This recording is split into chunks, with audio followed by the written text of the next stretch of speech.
just showing off, but I also, safety is always my primary concern. So unless any of you, well, someone threatened to heckle, by all means, please do. This is, well, welcome, and thank you for coming. I think this is going to be a bunch of fun. It's going to be pretty informal. What I'd like to do is talk to you a little bit about both, you know, the He-Man and the Masters of the Universe, but also I've been fortunate enough to work in this business on both sides of the camera. In front of the camera, I'm an actor. Behind the camera, I am a fight director and a weapons specialist, and I specialize in training other actors to make the most of their character and action opportunities. To me, action is one of the most powerful storytelling tools that an actor can have. It gives credibility. It gives them another layer. And it is like adding a fluency in another language. And it's always pretty cool when you are multilingual. There's children in the audience, isn't there? So, all right, I will remember to take the high road on all of these inferences. So I'm going to show you a lot of different elements that go into this, and if you have questions in the middle of something, you know, we'll kind of throw this back and forth. I'd like to make it something of a dialogue. I'd like to show you how I work and the things that I think are important, because it really does come down to telling a great story for you, the audience. What I think too few actors and directors and filmmakers forget is we're all doing this for you. You know, we're telling you a story. We're trying to pull you into our adventure and our journey. And there are some elements that I really dislike: shaky vision and wobble scope, as I refer to it as with the camera. It's like, for God's sake, buy a tripod. You know, every once in a while, stop the camera moving. Now, the camera in motion is enormously effective if you're not aware of the camera in motion. But if you're watching this, then there's a lot of times, for my taste, style overcomes substance. I would rather have style be on top of substance. I want to be able to follow the narrative. I want to see what the jeopardy is. I want to go along with the story. I don't just want to see a lot of flash, because basically that's like fast food.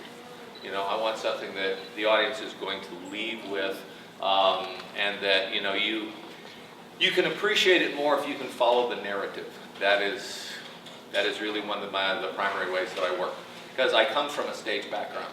When you're working in stage, there is no back to one. You have to make it work. And you do this 8 shows a week. So you craft a story and you find a way to keep that viable and dynamic and effective, and then, of course, underlying safe, because it should be an illusion of jeopardy, not real jeopardy. Because you in the front row will be very nervous if you don't know what the hell I'm doing. Okay? There is a difference between being afraid for the character and being afraid for yourselves and the other performer. And you guys pick up on that very, very quickly. So this is one of the things that we tread. Assisting me will be my beautiful wife, Dr. Mary DeLongis. Mary has a PhD in cellular biology and anatomy, and but I'm the circus that she went off to join. Mary is one of my most effective assistants. She's worked with me on a lot of projects. She now rides horses and works with swords and works with whips and shoots guns, and so to say the least, I mind my P's and Q's. We don't go to bed angry. And this is Kendall Welch. Kendall is a very talented young actor. Also, he is another weapons specialist. He's been training with me for almost 9 years. He came in from out of town for 8 years, and finally got him down here to be working with me, because he's now trained to the point where he's useful to me. So I like having him around, and he's going to help me. Basically, this is all going to be an improvisation. Also have my friend Jason McNeil here, who writes for a lot of different magazines, fine martial artist.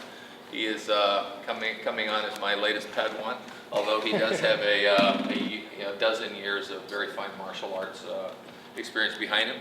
This is Mel Turner, our friend. She's going to be shooting some photos for us, and we appreciate that too. So there we go. This has been an ongoing journey for me. I started doing physical work because I wanted to be a better actor. I was very uncomfortable with my physical presence, so I started taking fencing. And I went to the collegiate nationals, et cetera, et cetera. I still fence. I still train daily. I'm now an instructor in Japanese swordplay, which is kind of funny because it was Kurosawa movies that got me started in swordplay in the first place. So I feel like I've come full circle. I'm a member of the Black Belt Hall of Fame. I'm a member of the USA Martial Arts Hall of Fame. I'm a member of the International Knife and Tomahawk Throwers Hall of Fame. This is what I do in between acting gigs, which probably says I'm not working nearly enough. But what I like to do is I like to constantly add to my skill set for two reasons. Because it gives me more choices, and also because it helps me keep working. Because in this business, the more things you can do, the more often you work. Those of you who play games might know that I also do voiceover. I'm Marshall Lee Johnson in Red Dead Redemption. I'm General Serrano in Bulletstorm, and Mick Cutler in Resistance 3, and several other things like that. So if you get a chance, come visit the website, and I hope you enjoy it, and I appreciate your support for my efforts. First off, you see before you an array of weaponry. We'll be pulling from this. We'll kind of be walking and talking and demoing some things and answering your questions. These are bladed weapons. I've been studying bladed weapons almost 40 years now. The longer I study, the more I recognize the principles and fundamentals that connect the arts. You can spend a lifetime at any art and not have nearly enough time. But when you spend a bit of time doing this, you will start to recognize that Bruce Lee referred to them as the ribbons of truth that run through and connect the arts and are what make them combatively viable. The same thing is, I actually created a more efficient, more effective style of working with the whip because I view the whip as a supersonic telescoping blade. So tradition didn't make sense to me, and we're going to do some whip stuff in a little while as well to demonstrate flexible weapons. The cool thing about this is, and we'll demonstrate that as well, I'll stop talking in a second, that all of this knowledge with bladed weapons allows me to pick up any rigid weapon of opportunity, no matter how long or how short, and be able to do something cool and creative for whatever character I happen to be playing or whatever piece of choreography we're creating. Same thing with a flexible weapon. I can do most of what I can do with a whip with a belt or a necktie or a piece of surgical tubing or some extension cord or whatever. So what this comes down to is I urge you to train. If you are filmmakers, I urge you to build into your budget some training time to train your actors, because it makes all the difference in the world. To me, action is the actor's purview. This is your homework. This is your opportunity to work in a visceral medium, because we respond to the physicality. Words are kind of intellectual, but when you want to pull the audience into something, physical action is a great way to do it. Okay? All right. Well, you probably don't have any questions yet, so let me do something. For example, let's take, so many choices. This is one of my favorite weapons. I love the saber because this is the horseman's broadsword. As I pick up different things, some of it will be clear to you. If not, ask. Each weapon does what it does better than any other weapon. Each weapon has its strengths, each weapon has its vulnerabilities, and each weapon has its own unique personality, okay? And really good choreography, like good storytelling, should take advantage of these strengths. Each weapon also has, its weaknesses. And in putting opponents together, seeing those two things going back and forth make for an interesting story. If we're using a weapon that people don't know that much about, we're actually educating as we go along. Swords are something of an anachronism, okay? But for example, this weapon is slightly curved. This is a saber. This is called a stirrup guard, which means it's kind of a minimal handguard that's designed for work on horseback where you can't really target my hand. Not a great weapon to duel with, because the target of opportunity, meaning the thing that is closest to you, I'm very vulnerable in the hand. You see it?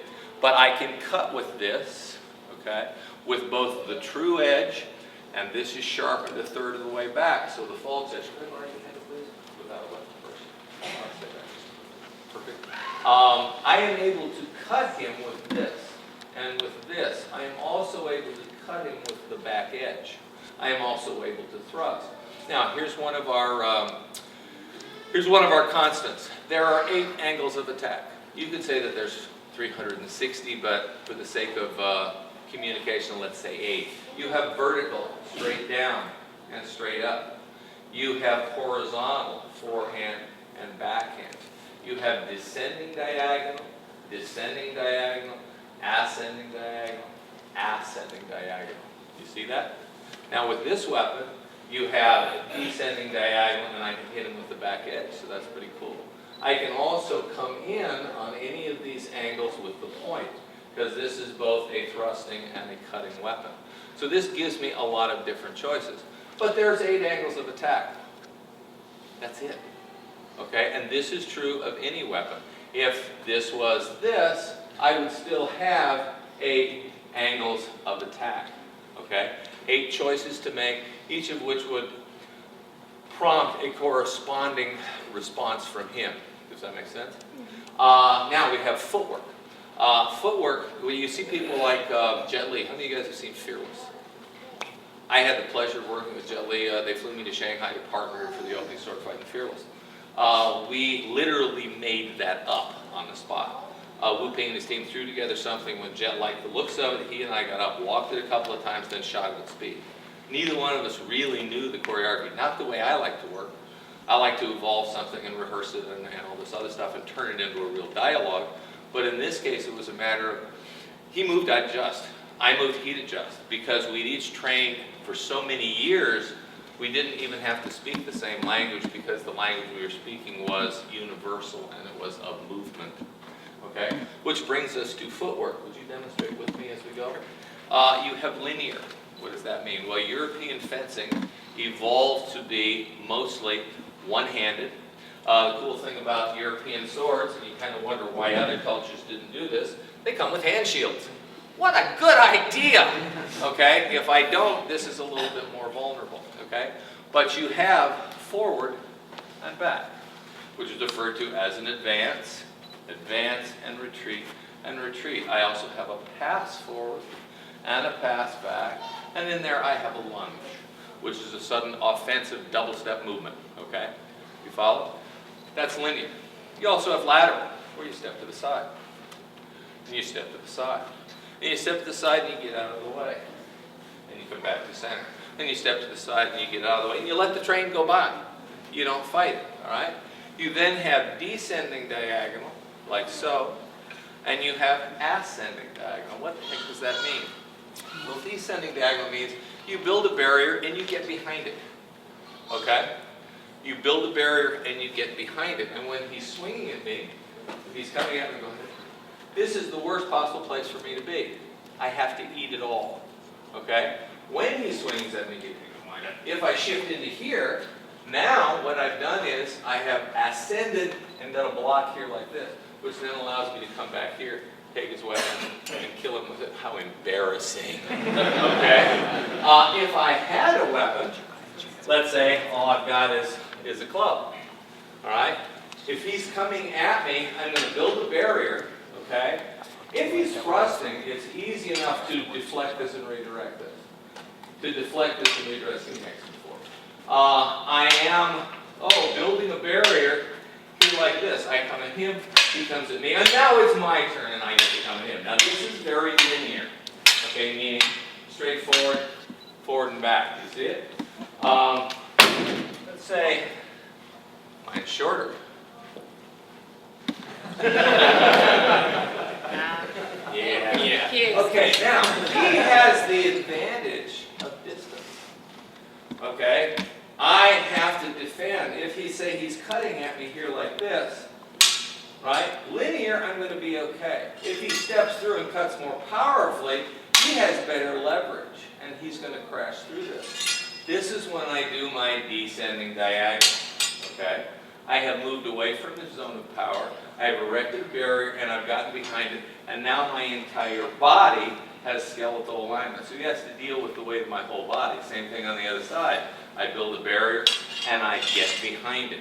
You see it? Coming over here like this, I build a barrier, and I get behind it. Now I'm not working linear, I'm working lateral, and if I come in here, now I have gone ascending diagonal.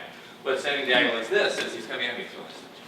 As he's coming at me here, I leave this and I shift in. I have now changed the distance between us. I have gained an advantage. So now his greater length is no longer an advantage. As a matter of fact, my shorter weapon is a much greater advantage. And I have all kinds of opportunities as to what I'm going to do with it. You guys see the elements that we're starting to work with? As far as your footwork goes, there's forward and back, forward and back, and to the side, and to the side, and descending diagonal, right? And descending diagonal here, which is an ascending diagonal for him, and an ascending diagonal for me. And then there's a circle, where if we do this, nothing happens. Now you look and you go, okay, the Spanish call that the lineus infinitus, which means the line of infinity, which basically means if you stay at this distance, nothing can happen. I was the first person to put the Spanish style of rapier fighting on screen for Highlander, the Duende episode of the 5th season of Highlander. And it's interesting because swordplay is constantly evolving. It's a reflection of the culture, it's a reflection of the style. As the weapons evolve, so does the science of working with it. It's really fascinating and a very, very rich study. But at the basis of all that are these very simple principles, okay? What we just did, that's all there is. In every martial art, in every bladed art the world over, okay? There's weapon-specific, nifty wushu things, and as you get into animal forms and all that other kind of stuff, all very cool, but what makes it combatively viable is forward, back, side to side, move out of the way, descending, ascending diagonal, and circle.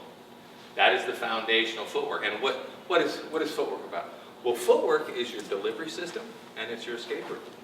And it's about controlling distance, okay? In what we do, what keeps us safe is our control of the weapon. Our ability to create the illusion of jeopardy while still retaining an acceptable level of risk, okay? Yes, these aren't sharp, but they'll break your bones. They'll penetrate soft, fleshy areas.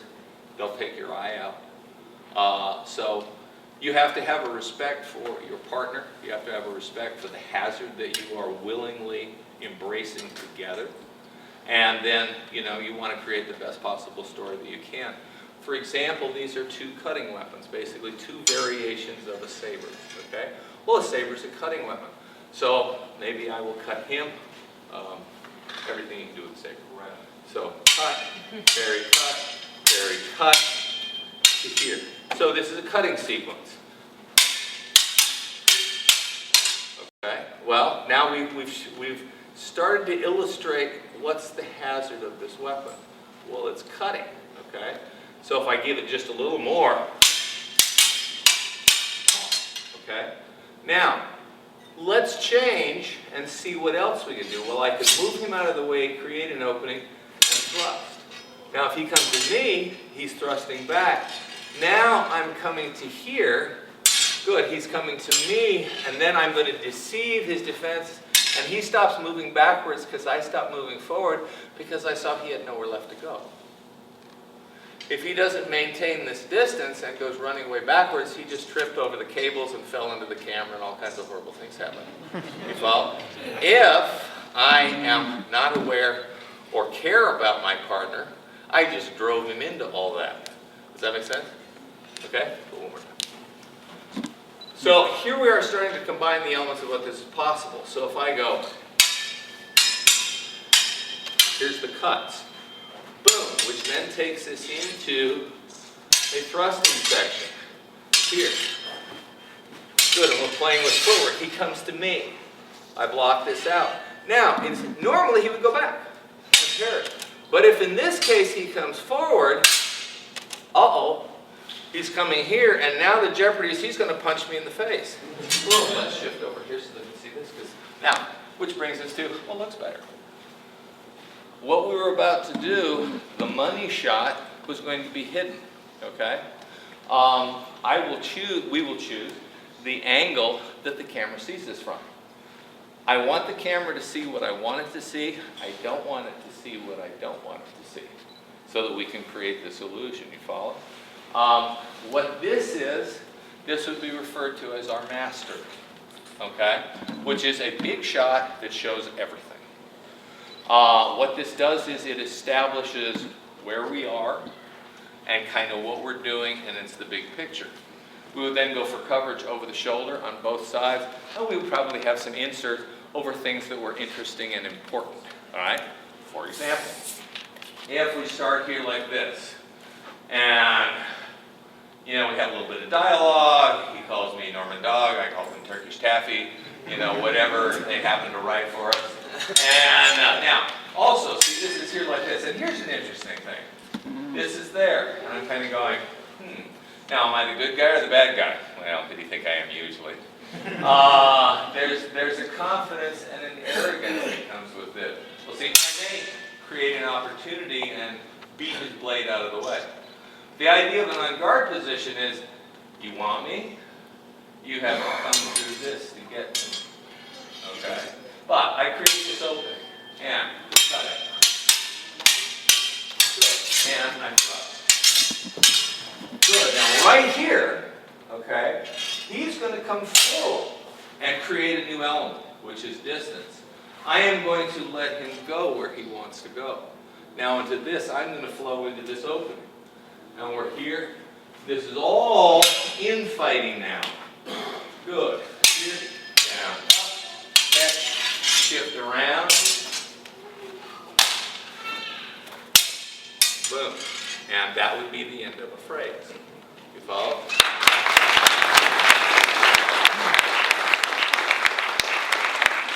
What did that phrase just tell you?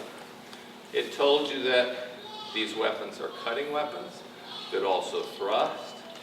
It also showed you that we can work at long range, medium range, and close range. So we're sort of educating you in the elements and the jeopardy.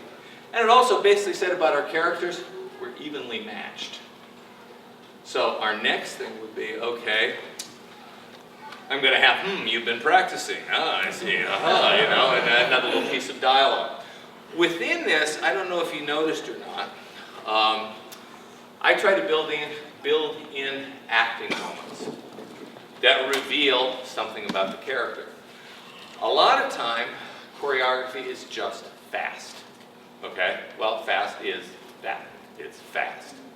But if it's just a blur and isn't really telling you anything, it's ultimately not all that interesting. For example, if we do this fast,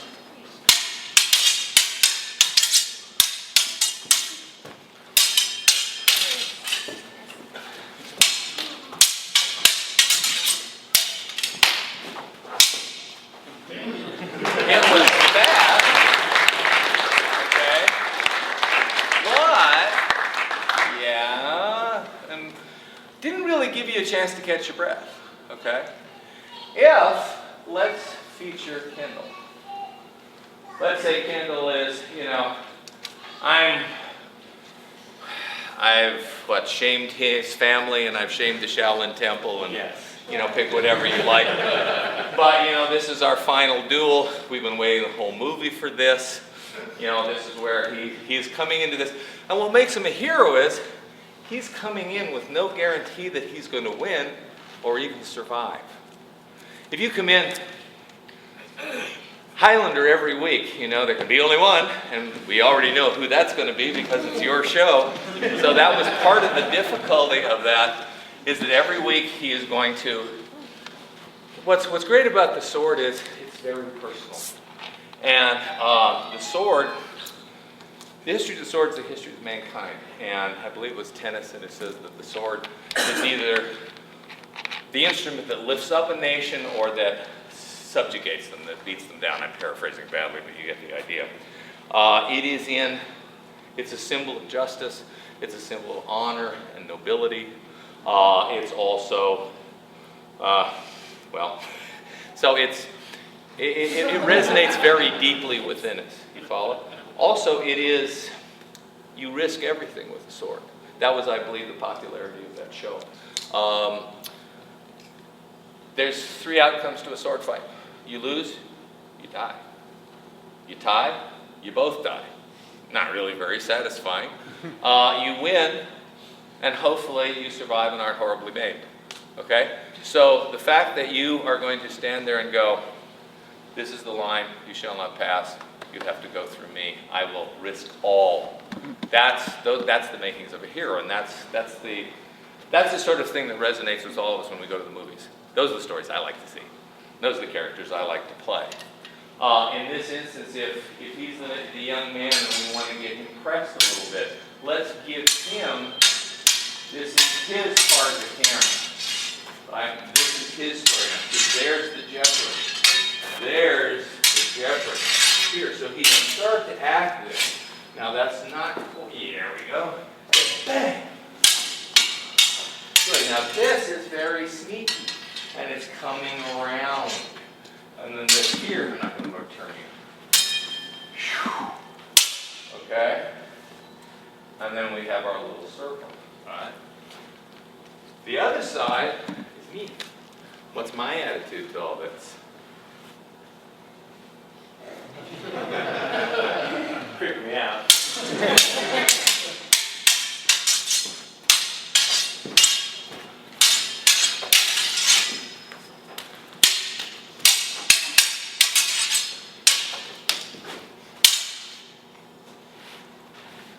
Okay, now that's one attitude. I'm very confident. I'm toying with him. I'm actually maybe admiring what he's doing. You follow? I would make a choice. He would make a choice. That choice would tell a very different story to you guys. But do you see the elements and how we're putting them together? Okay, any questions?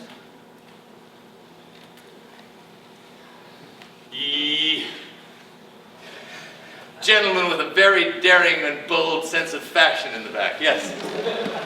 What would you consider to be the best sword fight put on screen? Did I have enough?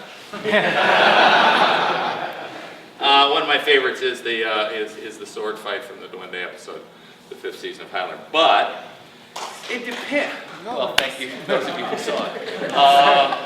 It's on my reel. If you guys get a chance, go to Longis.com. You'll open on a bio page. Second paragraph says skills, and goes swordmaster, whipmaster, horse skills, etc. So what is the best sword fight not shot in the pouring rain in Paris? that was an interesting story. I'll share with you later if you like. It's what is the most effective story? I rather like the Jet Li fight from Fearless, but things that come to mind. The Princess Bride is a whole lot of fun. And it's the actors doing it. There's a very subtle story thing going on in The Princess Bride in that at no time are you ever worried either one of them is going to be hurt. You know, because it's sheer fun. Ha-ha, welcome to Sherwood, you know. And it is two people admiring each other's skill, etc. And it's character-wise information. It makes us like both of them very much.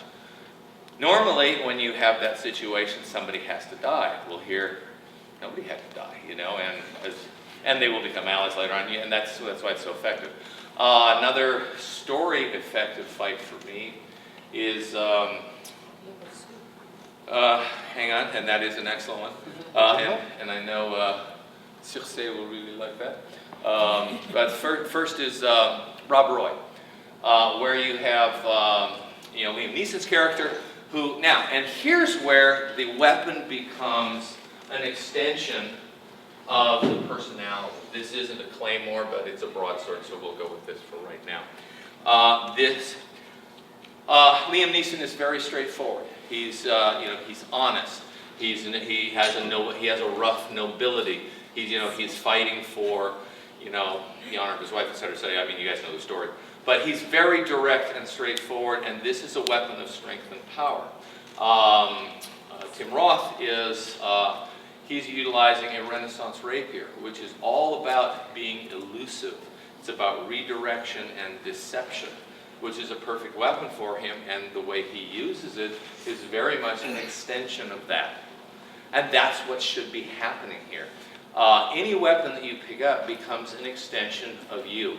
It's an extension of your personality, your character, your will, and your skill. Otherwise, it's just this boat anchor that you're kind of, and everything turns into a pirate bash fest. Which are fun, but every fight shouldn't look like that. Because if it does, you are not taking into account the opportunities that such weapons give you. Okay? When you have something like a katana, a very, very rich history. In some ways, you know, this is the ultimate broadsword. You have all kinds of, you're still using the same elements, your verticals, your diagonals. This is Keisagiri, Kiriage, back to Keisa, to Yokogiri, etc. You get the really cool thing where you return the sword to the scabbard, you know, the Chiburi Noto, which means blood flake. How cool is that? But this is a weapon. This is a broadsword.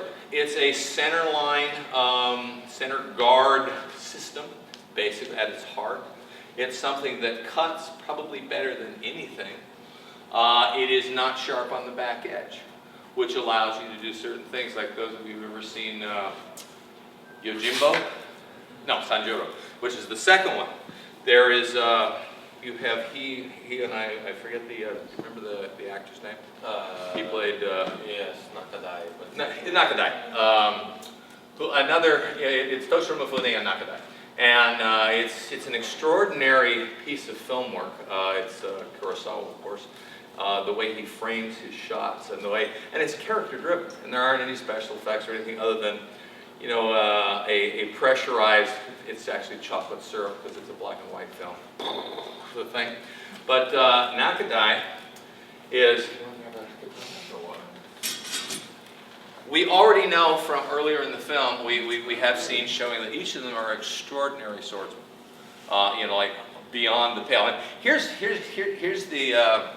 the conceit or the assumption I always like to have. When I pit together two titans at the end, and if we've been standing around for 2 hours, you know, waiting for this encounter to happen, I want it to be satisfying, okay? Which is why I don't like it to be, most pieces of choreography look like this. You go, X, duck, I duck, and it's not terribly satisfying. Part of it is because a lot of people don't bother to train to have the skill set to be able to do more than that. And a lot of directors don't appreciate that with a little training you can craft a narrative, an action narrative that is very, very exciting. Oh, you were talking about if there's, to answer that. Well, let me finish this and we'll bring you back to the Bosu because we're going to come back to different weapons. But the idea of this particular piece of swordplay is this is called Goho Beto, which means it's a combative draw, okay? And your combative draws come from here and are followed up with something like that, or you can do combative draws that come on all the angles. They come from here, this is from Jodan or sky position, or they rise here like this, they come horizontal, etc. Again, using those same 8 angles, right? Nakadai is actually faster. He's right here like that. Does that make sense? What he's going to do is he's going to draw and come to here and cut. Mifune, you want to do Mifune or you want to do Nakadai? I'll do Nakadai. Okay, all right, okay. Now, what happens is, as he's drawing, if he draws and I'm going to be late. He's going to cut down through my arm and do everything else, okay? So this is a 2-move fight, and they stand there 29 seconds. 29 seconds on film is an eternity, okay? These two guys, and they're going and saying, if I die, you know, please don't kill them, etc., etc. Now what Mifune does is, rather than doing a standard draw, he comes out and he steps through and he uses his forearm because the back edge isn't sharp to push through. And then they're absolutely still for a moment. And he falls over and then he has his finish and puts the sword away, etc. You follow? 2-move fight. Enormously satisfying because it's character driven. And we already knew they're great. We've seen them be great. So at the end here, the simplicity of it actually makes it that much better. It's a very daring choice, but it's a very, very satisfying story and character one. I quite like it. To answer your question one more time, what other sword fights? So how many of you guys have seen a picture? It's a Luc Besson picture called Le Bossu. No, Le Bossu. Is it? Do you know the film? It's a marvelous film. It's basically it's an adventure story for boys. But it's about the unbeatable move and all this other stuff. But it has Daniel Auteuil and what's his name? Very handsome Spanish name. Vincent Perez. Yeah. And they're dealing with rapiers. Now rapiers. Did we bring any rapiers? We did not. No. This is a transition weapon. But it's they have a fight. In one of the fights, they're up on the parapet of a castle, and they're trying to save a baby. So they have this baby that they're fighting, and they have to set the baby down. There's all these bad guys they're fighting, and they're actually fighting over top of the baby. And of course, you're always sitting there going, the baby, and there's so many elements in the air that make you appreciate their imagination, which make it a real treat and a delight. And then there's elements that run through it. It's very, very satisfying. So that's one of my favorites. If you get a chance, the English translation is En Garde, but Le Bossu actually means the hunchback, because he goes into disguise. He's in a theater, and he essentially transforms himself into Bernard the Merchant of Venice. I'm not going to think of Shylock. Yeah. So anyways, it's a whole lot of fun. There was another question, and then we'll go into some other stuff. Yes, sir. Mine's real quick and easy. Watching you go back and forth reminds me of, one Kenobi and Skywalker. So if one of you two go dark side, who's going to win? Well, okay. Now here's you guys get a treat at the end. At least I hope you think so. You guys are going to choreograph us at the end, and here's how we're going to work it. But first, there's a couple other elements I want to show you guys to give you a few more choices, because you guys are going to be the directors and the producers. I don't know if you were listening to Gary Goddard's story about some of the nightmares, but He-Man can't kill, and He-Man can't do this, and He-Man can't do that, and basically, it's here. Here we're going to handcuff you and put an anchor around you and throw that into the water. Now try to make your film. This happens all the time, and that's part of it. But what we're going to do at the end is I'm going to have you guys choose who's the good guy, who's the bad guy, who has what weapon, who starts first. So if I attack first, he will counter that attack, and he'll give you two choices, A or B, and then he will come back at me, and I will counter that attack, and give you two choices, A or B, and you guys will choose A, B, A, B, A, B. And we'll put together a couple of phrases, and we'll offer you a couple of kill options too. But what I'd like you to see is that every choice opens some doors and closes others. Okay? Does that make sense? Cool. All right. You've seen some bladed weapons. You've seen us using, well, what's kind of fun? Okay. Now, actually, let's go with this thing first. Let's take something that remember I talked to you a little bit about, yeah, that's fine. I talked to you a little bit about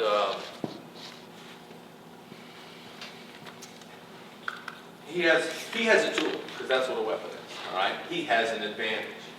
If he's going to attack me with that, this is his greatest link. This is the worst possible place for me to be. I have two choices. I can do this. So two ways. As he's winding up, I can smother before he can get started. Follow? If I stay here, I'm in big trouble. Or I can move. If I move, it makes him chase me. Okay? And this moves away from his zone of power. If I'm quick enough, I can snatch this out of the air. But what helps is to give him something to think about. Combatively, I would eyes, throat, nose. For our purposes, I'm going to touch him here, which allows me to give him something to react to. While he's reacting, this lets me isolate this and take this away. No, I do the same. And here like this. Now if he shifts here like this, maybe I'll do this. Ooh, left hand. Oh, no, left hand. Oh, and I missed. Whack. So what we're doing is we are utilizing that footwork, to enter and redirect. If we can do that same idea, well, actually, if I have a tool too, it's really great. Because we can go back to it. I can go back to building a barrier, and we're vying for. Okay? And we're just to give a sense of here's what's going on. Well, if when he enters here like this, and I shift. Now from here, remember I did this a second ago with my hand? I could do that to slow him down. Or I could use this to peel into here, which now lets me disarm it. I can strike him as I do. As I'm coming to him, he could take this away. As he comes to me, if he comes here, I could read the angle and feed it back to him. You follow, and we start going back and forth. Now, we would choose from this what makes a good story, okay?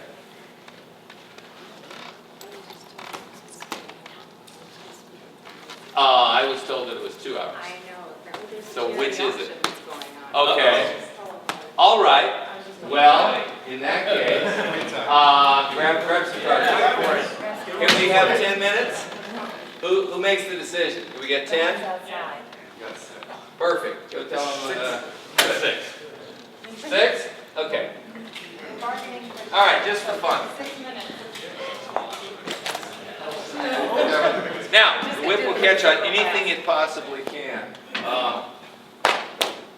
Would you like to volunteer? I don't know who trusts Okay.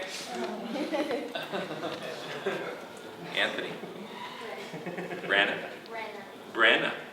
The lovely Brenna. And she's very courageous.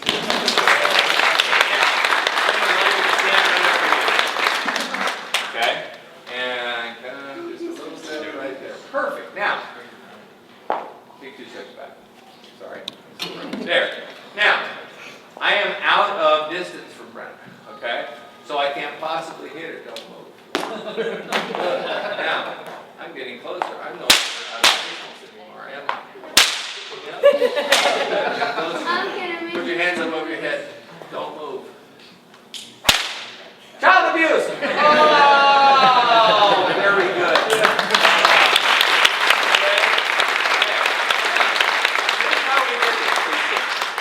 This is what I do in the movies. What I'm doing is most people take a whip and do this. Make a big noise. Well, that's nice, but any boot can make a big noise with a whip because that's what it's designed to do. So they pay me to keep big name talent safe, all right? So I build in a structure. The structure, this is my elbow hand in hand are on the railroad track. The whip is above my hand. The standard way to use a whip is like this, but I went, well, wait a minute, water runs downhill. Why am I pushing it uphill? So I use this rolling loop method is something I discovered, which is kind of cool because the whip is 5,000 years old that we know of, and I'm doing something different with it. So I quite like this. But what this lets me do is this is running down a railroad track. So everything inside the railroad track with me is absolutely safe, no matter what angle I'm throwing it. You follow? But when I want to hit something, I just put it on the railroad track.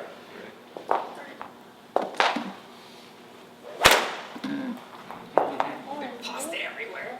Well, okay.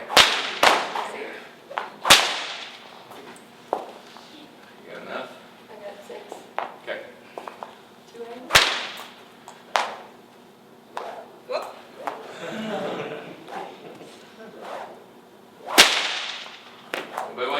smoking. And what this lets me do, so when I'm wrapping her, what I'm actually doing is sending arms up, is sending it past her here like this. You see it? And then it's right and cracking. So this lets me put your left arm out. Big one step back. Good. This lets me take something out of her hand, or I can send it past, it cracks and then it wraps. So I'm not hurting her. See here like this, because I know better because I have to sleep sometime. Good. This allows me to come in from all 8 angles. Remember we talked about this? Cool. On this side, I'm coming in from this angle, like so. Coming in, rising, coming up. This goes where I point the handle. Down over here, like so. Gonna come up a little higher on her neck, like that. So perfect on the diagonal.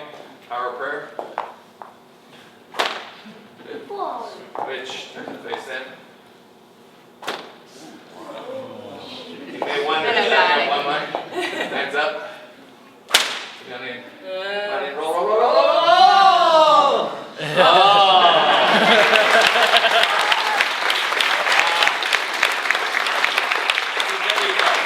One last thing on the whip. Ultimate flexible weapon. You can see from a distance. Where you can see. Go ahead, clean. You can see from a distance. You were just out of range. Actually, you were just out of range. I cannot hit him. Right? If I throw this back, you're absolutely sure I've hit him. What I have is definitely. Well, he's out of range. So this reaction here. I just did a Western where the guy was drawing a gun and I snapped his head back, right arm out. Okay, so when I snap your head, you go, oh, here like this, which puts his arm out, which allows me to grab the gun, here like so, and then pull the gun out of his hand. Make sense? Okay, so from long range, it's really cool. Right, if he was to come in, and see, yes, you can swing on a tree. I wouldn't recommend it, but you can. So, it's very hard for him to go this distance. Right? And we're working with the angles of attack. But if he does come in, I can just pick this up in my other hand. Now, this becomes like a double-up garden hose. I have the same 8 angles of attack. If he throws that punch, I can brush it. If he throws a kick, I can strike it out of the way. And at any time, I have this. I have a handle, which allows me to go into nifty other stuff. Follow? Taking anything that's flexible here like this, I can do the same. I'm going to stick with this because we have very little time. I can simply drop this down, hit him in the neck, grab this, boom, take here, and we go into a flip. This would work pretty cool. Taking this and stretching it out. Right. I can do this, and I can pick it up. Okay?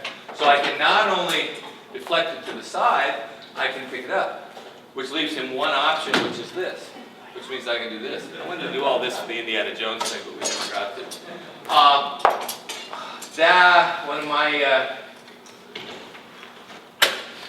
One of my favorite things to do with this, think in terms of any flexible weapon. You like nunchucks? Okay, so this can do, this can do the same thing that a nunchuck can do. A little closer. This can also be like a flail.